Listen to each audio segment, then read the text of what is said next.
ঠোকে হোক বা ঠেকে কেন্দ্রীয় বিজেপি নেতৃত্ব এবার হয়তো কিছুটা শিখেছে, কারণ কার্যত আরএসএসকে সাইড করে দিয়ে নিজেদেরকে স্বতন্ত্র ও বাহুবলী প্রমাণ করতে গিয়ে 2024 লোকসভা নির্বাচনে ভারতীয় জনতা পার্টি কেন্দ্র থেকে ক্ষমতা হারিয়েছে। ক্ষমতায় এসেছে একটা মিলিজুলি এনডিএ জোট। বা ধরুন মহারাষ্ট্র নির্বাচন, মহারাষ্ট্র বিধানসভা নির্বাচনে ভারতীয় জনতা পার্টি ব্যাপক বা ম্যাসিভ ফলাফল করেছে। সে ফলাফলের পিছনে কারা রয়েছে? আরএসএস। এক সময় আরএসএসকে মহারাষ্ট্র থেকে নিষ্ক্রিয় করে দিয়েছিল ভারতীয় জনতা পার্টি। তাদের সাহায্য আর দরকার নেই ভারতীয় জনতা পার্টির, এটা পরিষ্কার জানিয়ে দিয়েছিল। তারপরে একের পর এক নির্বাচনে ভরাডুবি হয়েছে, মিলেজুলি সরকার তৈরি করতে হয়েছে মহারাষ্ট্রে। আর 2024 মহারাষ্ট্র বিধানসভা নির্বাচনের আগে সেই ভুলগুলো শুধরে নিয়ে বা কোর্স কারেকশন করে ভারতীয় জনতা পার্টি মহারাষ্ট্রে আরএসএস এর পরামর্শে চলে, আরএসএস এর হাত ধরে, আরএসএস এর সহযোগিতা নিয়ে বর্তমানে মহারাষ্ট্রে আরএসএস এর পায়ের তলায় একটা শক্তপোক্ত জমি তৈরি হয়ে গিয়েছে।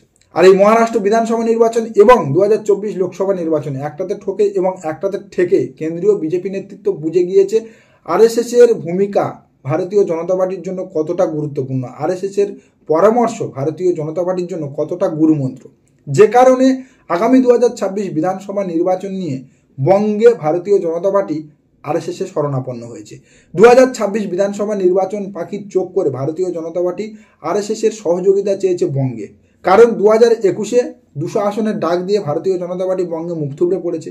লোকসভা নির্বাচনে ভারতীয় জনতা পার্টির আসন কমেছে এবং পরবর্তী উপনির্বাচনগুলোতে ভারতীয় জনতা পার্টি যে ফলাফল করেছে তাতে করে বঙ্গে যে ভারতীয় জনতা পার্টির বেহাল অবস্থা তা পুরোপুরি বুঝে গিয়ে বা পরিষ্কার বুঝে গিয়ে কেন্দ্রীয় বিজেপি নেতৃত্ব সেই হাল থেকে ঘুরে দাঁড়ানোর জন্য বা 2026 বিধানসভা নির্বাচনে যাতে আর ভরাডুবি হতে না হয়, অন্তত নিজেদের বিরোধী দলের জায়গাটা যাতে ধরে রাখা যায় বা পায়ের তলার যে টোকা মাটি বঙ্গে তৈরি হয়েছে সেই টোকা ধরে রাখা যায়, সেই কারণে 2026 বিধানসভা নির্বাচনে ভারতীয় জনতা পার্টি বঙ্গে আরএসএস এর সহযোগিতা বা সাহায্য চেয়েছে এবং 2026 বিধানসভা নির্বাচনে আরএসএসও ভারতীয় জনতা পার্টির সঙ্গে কাঁধে কাঁধ মিলিয়ে কাজ করতে চলেছে বঙ্গে, এমন খবর কিন্তু সূত্র মারফত পাওয়া যাচ্ছে। আর এই খবর পাওয়ার পর আমাদের রাজ্যের বিরোধী দলনেতা মাননীয় শুভেন্দু অধিকারী সিঁদুরে মেঘ দেখতে শুরু করেছে, কারণ 2024 লোকসভা নির্বাচনের ব্যর্থতা বা ভরাডুবির কারণ খুঁজতে আরএসএসকে পাঠিয়েছিল বা আরএসএস এর টিমকে পাঠিয়েছিল কেন্দ্রীয় বিজেপি নেতৃত্ব।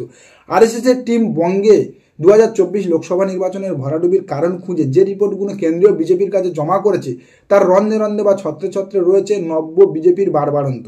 অর্থাৎ নব্য বিজেপি নেতৃত্ব বা নব্য বিজেপির কার্যকর্তারা যেভাবে বঙ্গ বিজেপি কন্ট্রোল করছে বা পরিচালনা করছে তাতে করে আদি বিজেপি নেতৃত্ব অসন্তুষ্ট। আর আদি বিজেপি বা বিশ্বস্ত বিজেপি নেতারা বসে গেছে এই নব্য বিজেপির বারবারন্ত বা অত্যাচারের কারণে।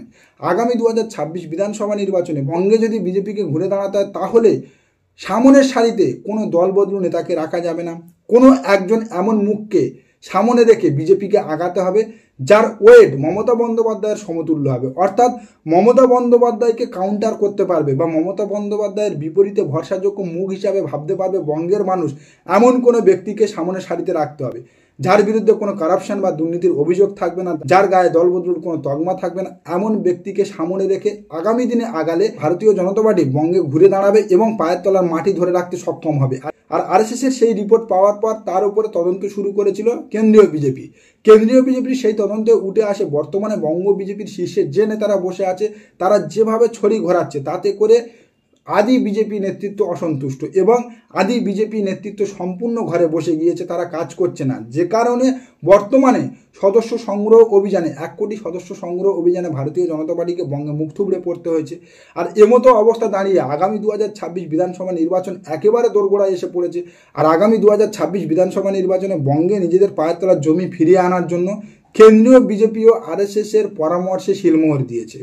আরএসএস এর পরামর্শ অনুযায়ী আগামী দিনে বঙ্গ বিজেপির সামনের সারিতে আর কোনো দলবদলু নেতা থাকবে না, এমন কোনো নেতা থাকবে না যার বিরুদ্ধে করাপশন বা দুর্নীতির অভিযোগ রয়েছে। কারণ বর্তমানে বঙ্গের সবথেকে বড় তৃণমূল কংগ্রেসের বিরুদ্ধে যে অ্যান্টি ইনকামবেন্সি ইস্যুটা রয়েছে সেটা হচ্ছে করাপশন বা দুর্নীতি।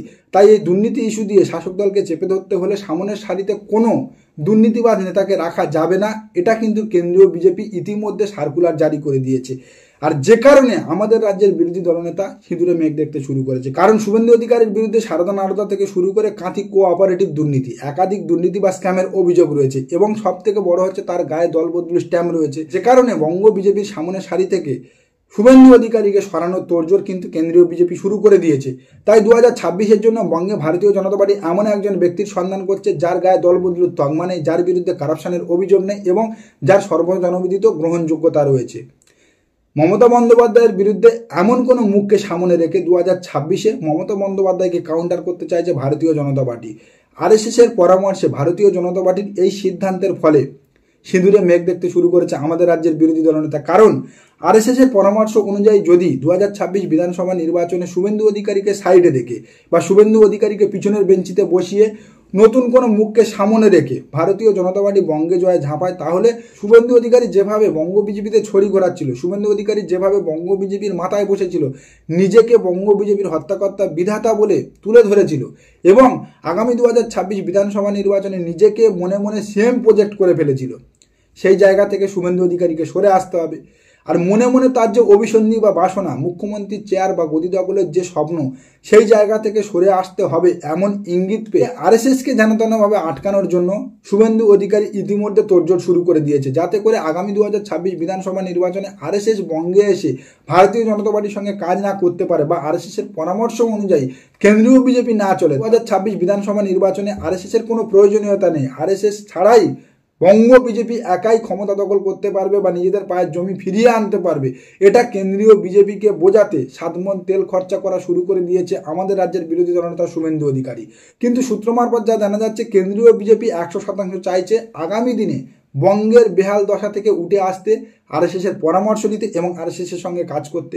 বর্তমানে ভারতীয় জনতা পার্টির বঙ্গে যেটুকু সংগঠন রয়েছে বা যে উত্তরবঙ্গকে তাদের শক্তিশালী ঘাঁটি বলে তারা সবসময় জাহির করে, সেই উত্তরবঙ্গের সংগঠন তৈরির পিছনে কিন্তু রয়েছে আরএসএসের হাত। আরএসএসের করিতকর্মা বা মেহনতের ফলে উত্তরবঙ্গে ভারতীয় জনতা পার্টির সংগঠন শক্তিশালী হয়েছে, যে কারণে ভারতীয় জনতা পার্টি একের পর এক নির্বাচনে উত্তরবঙ্গে ভালো ফলাফল করেছে। যদিও লোকসভা নির্বাচন এবং পরবর্তী উপনির্বাচনগুলোতে উত্তরবঙ্গে ভারতীয় জনতা পার্টির সংগঠন কিছুটা আলগা হয়েছে, তবে তাই বলে এটা নয় যে উত্তরবঙ্গে ভারতীয় জনতা পার্টির সংগঠন একেবারে ধসে পড়েছে। আরএসএস যে স্ট্রাকচার তৈরি করে দিয়েছে, আরএসএস খেটে যেভাবে সংগঠন তৈরি করে দিয়েছে, সেই স্ট্রাকচারটা কিন্তু উত্তরবঙ্গে এখনো পর্যন্ত বর্তমান রয়েছে ভারতীয় জনতা পার্টির জন্য। ভারতীয় জনতা পার্টি যদি চায় আরএসএসের সঙ্গে হাত মিলিয়ে আগামী দিনে লড়লে আবার উত্তরবঙ্গে ভারতীয় জনতা পার্টি তাদের সংগঠন মজবুত করতে পারবে এবং তাদের ক্ষমতা যেভাবে বর্তমান রেখেছিল রাখতে পারবে। আর এই জায়গাটা ধরে রাখার জন্য কেন্দ্রীয় বিজেপি চাইছে আরএসএসের সঙ্গে গাঁট ছড়া বেঁধে আগামী 2026 বিধানসভা নির্বাচনে কাজ করতে। কিন্তু আরএসএসকে আটকাতে মাঠে নেমেছে আমাদের রাজ্যের বিরোধী দলনেতা শুভেন্দু অধিকারী। আরএসএস যদি বঙ্গে আসে, আরএসএস যদি ভারতীয় জনতা পার্টির সঙ্গে গাঁট ছড়া বেঁধে বা হাতে হাত লাগিয়ে বঙ্গে কাজ করে, তাহলে শুভেন্দু অধিকারীর কর্তৃত্ব জাহির করার জায়গাটা শেষ হয়ে যাবে, শুভেন্দু অধিকারীর ছড়ি ঘোরানোর জায়গা শেষ হয়ে যাবে। এই ভয়গুলো পেয়ে শুভেন্দু অধিকারী যেনতেনভাবে চাইছে আরএসএসকে আটকাতে। তো এখন দেখার বিষয় আগামী দিনে বঙ্গ বিজেপি কোন রাস্তায় হাঁটে, শুভেন্দু ফর্মুলা নাকি আরএসএসের সঙ্গে গাঁট ছড়া। আরএসএসের সঙ্গে গাঁট ছড়া বাঁধলে বঙ্গ বিজেপির হয়তো মানরক্ষা মুখ রক্ষা হবে, আর শুভেন্দু ফর্মুলা অনুসরণ করলে কি হবে সেটা আপনারা জানাবেন। নমস্কার, আজকের প্রতিবেদন এখানেই শেষ করলাম। দেখা হচ্ছে আগামী কোনো প্রতিবেদনে।